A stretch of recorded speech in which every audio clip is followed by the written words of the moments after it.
Next वर्सात पळयता आमच्या सालिगांव भितर आमखाणे आमी घडोवन हाडलेले आसा। आमच्या बरोबर म्हणजे ग्रामस्थ आसा, तशेंच काही गांवचे देवर आमच्या बरोबर असतात।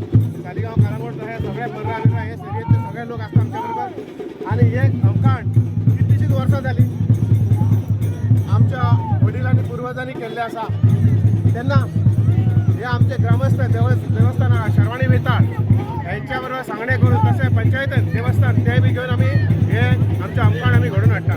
हे आमखाण आमचे होळयेच्या नव्या दिसा सुरू करता आमी। आणि हे आमखाण सकाळसान आमी जे पळय थारिल्ले आसता त्या प्रमाणे लोक दोळ हाडून बी सगळे आमी दवरलेले आसता। आणि सांजचे आमचे सकाळसून स्टार्ट करून ते दाळटा आमी आणि ह्या इकरा ते हिशोबान आमी ते हे आमखाण हे केल्ले आसता। ह्या आमखाणाची लाकडां दाळे उपरांत आमचे तिनांक आमचे रोमट सुरू जाता। तिनांक आमी शर्वाणीचो आशिर्वाद घेवपाक वयता। शर्वाणीचो आशिर्वाद घेतल्या उपरांत आमी वयता परुळेकर यांच्या रेजिडेन्सान त्यांच्या ग्रस्तांनी थंयसर आमी ढोल वाजयल्या उपरांत आमी वयता बेताळाच्या देवळांत।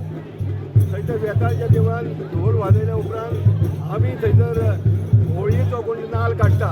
नाल काडल्या उपरांत आमी येतात धालाच्या मांडार मुड्डावाड्यात आनी धालाच्या मांडार आमी रोमट खेळ्या उपरांत आमी आतां आमखाणा कडेन। ह्या आमखाणाक 70 वर्सांची परंपरा आसा।